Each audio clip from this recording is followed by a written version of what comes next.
Welcome to the channel dedicated to exploring unsolved killings and inexplicable vanishing. In this video, I stumbled upon a story loaded with ignored warnings, a narrative begging the question, how did this case fall through the legal crack? Though I'll unravel the who and quite possibly the why behind the mystery, the absence of justice remains perplexing. Check out this story and afterwards, let me know if you agree with the overlooked truth presented. Join me for a ride through strange and mysterious here at Odd Mysteries Stories. Keara and her little sister, Bernadette, who was just 5 years old, shared a home with their dad and stepmom, Wayne and Karen Coshow.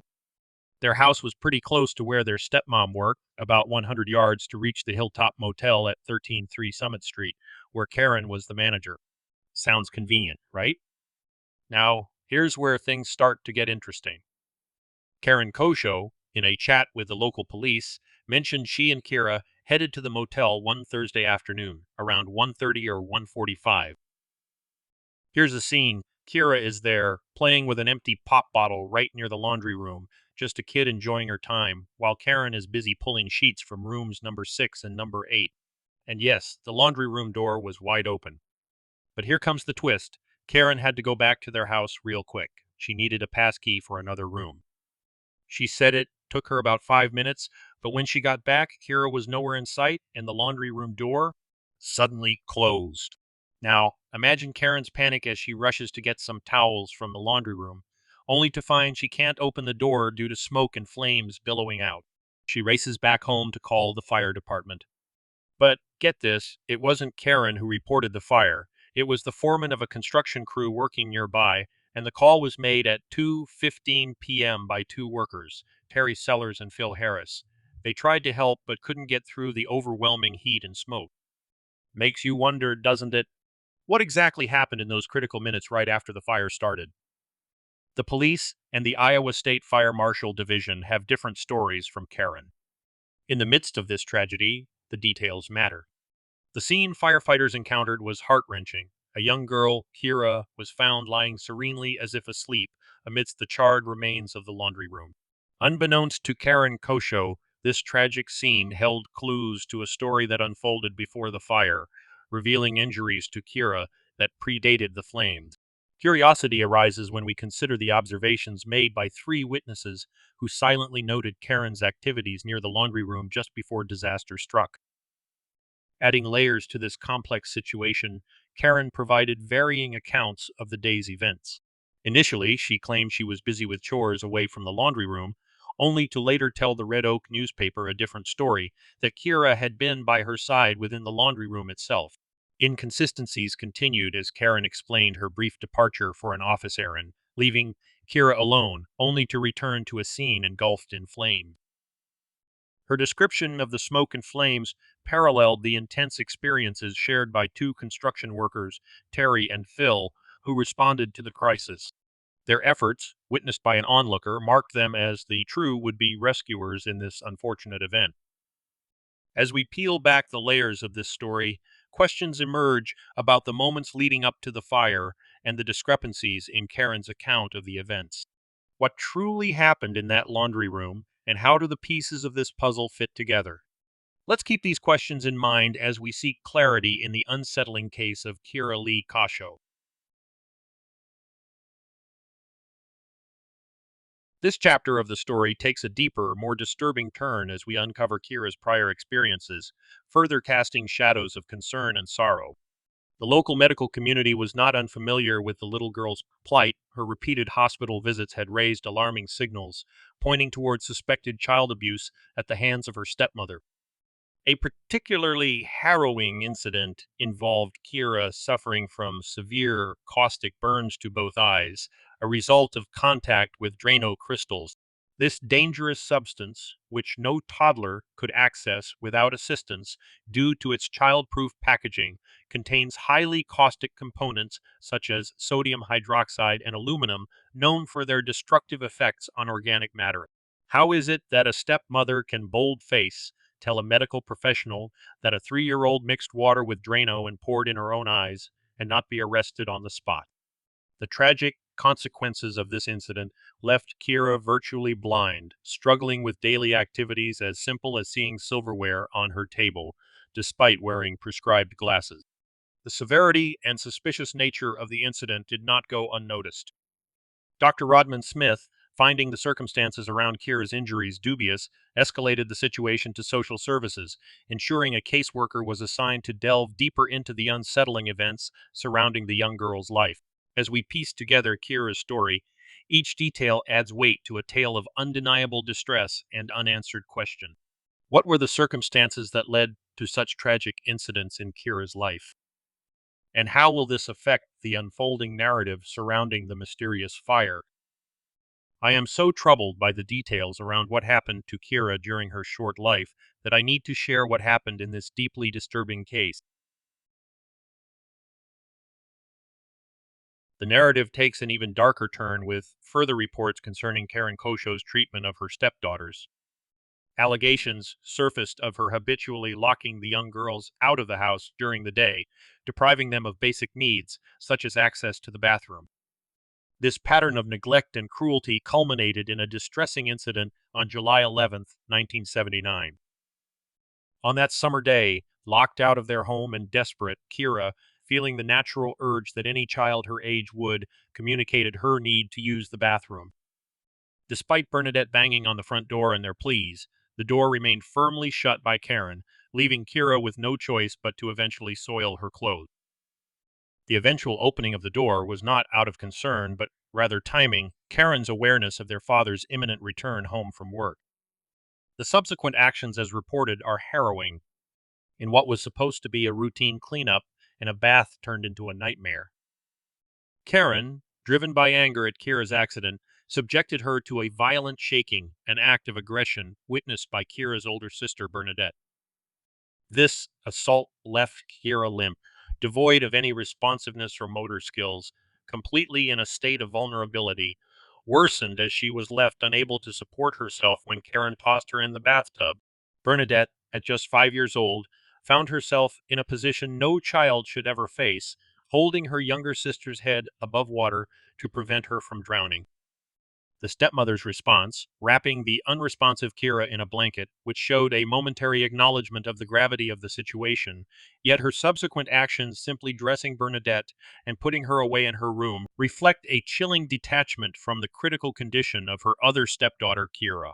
The return of Wayne, the girl's father, from work marked another poignant moment, one starkly contrasting the turmoil within the household. With an innocent gesture bringing home McDonald's for dinner, Wayne was unaware of the dire situation unfolding. His discovery of his wife, Karen, in a state of detached attention, rocking, cradling a silent, blanketed figure, raised immediate alarm. Bernadette's emergence from her room only intensified the scene's gravity, leading Wayne to question the unsettling quiet surrounding Keara. Karen's response, a mere 2 words, "she's sick," while continuing to rock the child, offered no real explanation or reassurance. Keara's silence beneath the blanket spoke volumes of the severity of her condition, yet she remained unseen and unheard by her father. As the night drew on, the family's routine disintegrated. Bernadette found herself lying in bed, the space beside her starkly empty, awaiting the sister who always shared her bed, a constant comfort now painfully absent. The night passed with no sign of Keara being brought to her bed, leaving Bernadette alone with her worries and the chilling silence of a disrupted family dynamic. This poignant snapshot captures the escalating concerns within the Coshow household and highlights the growing disconnect and the failing safeguards that should have protected these girls. Additionally, this deeply troubling account, ultimately documented by Detective Janet Franson and forwarded to the Iowa Division of Criminal Investigation, paints a grim picture of the environment in which Keara and Bernadette lived. Keara's sister, Bernadette, who since changed her name to Jordan D. Mario, has provided even more shocking eyewitness details of what happened to her sister. I will provide what I found as her statements on this incident, as well as providing a link to the Facebook page she manages in memory of her sister, Keara. This is what Bernadette reported, quote, "The next day I was outside on the swing set, and Karen brought Keara out in training pants and no other clothes," Bernadette said of the early Thursday afternoon. She was carrying Keara, and I asked if she could play, and Karen said no, she's still sick. Bernadette, along with Karen's 16-year-old daughter, Kelly, and a longtime female motel tenant, watched as Karen carried Keara to the motel's laundry room, centrally located within the motel. Karen opened the door, disappeared inside with Keara, and came back outside a few minutes later without the child. Karen went a few doors down and then the laundry room blew up, says Bernadette. Not surprisingly, her stepmother didn't call 911. As Bernadette said, it was the construction workers working close by that called 911. I was able to find details that the Iowa State fire officials gathered concerning this fire. It is not the actual report, just what is publicly available, and if you are interested in those details, there will be a link in the description that you can use to download a PDF of the report. However, I will continue here with narrative information gathered by the investigators. Keara Coshow told investigators the blind 3-year-old named Keara must have reached up and pulled the gallon can of paint thinner from a laundry room shelf, somehow pried off the child-proof metal lid, and spilled it all over herself before a, quote, spark from the water heater probably ignited the fire. Fire officials referred to the fire as a conflagration, which means that it was an especially large and destructive blaze that not only causes devastation, but can cover a vast amount of space almost instantaneously. Fires of this nature are often deliberately set, with arson employed as a cover for fraud, murder, sabotage, diversion, or a person's pyromania. It may become extremely difficult to pinpoint where the fire began, which is exactly what happened in Keara Coshow's case. If you access the report, you find that it says that the autopsy results are included. Well, let me tell you here what the autopsy report says. Keara Coshow's autopsy report and certificate of death prove it would have been physically impossible for the 3-year-old to have started the fire. The violent shaking the previous afternoon had left Keara with an acute spinal cord injury and in neurogenic shock, receiving no medical attention for the life-threatening injury. For those that aren't medical people, what neurogenic shock means is when a serious spine injury high up in the back causes major issues with the body's automatic functions because the nervous system gets disrupted.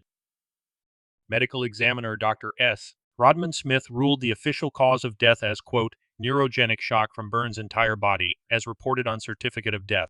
After the violent shaking on Wednesday night, neurogenic shock would have left the child with either paraplegia, which means a loss of movement and sensation in the lower half of a person's body, or quadriplegia, the loss of movement and sensation in all 4 limbs. The coroner's autopsy report and medical examiner's death certificate substantiated what Keara's sister, Bernadette Coshow, said she'd witnessed the previous afternoon. She said Keara had been shaken so violently she was no longer able to sit up, walk, or speak.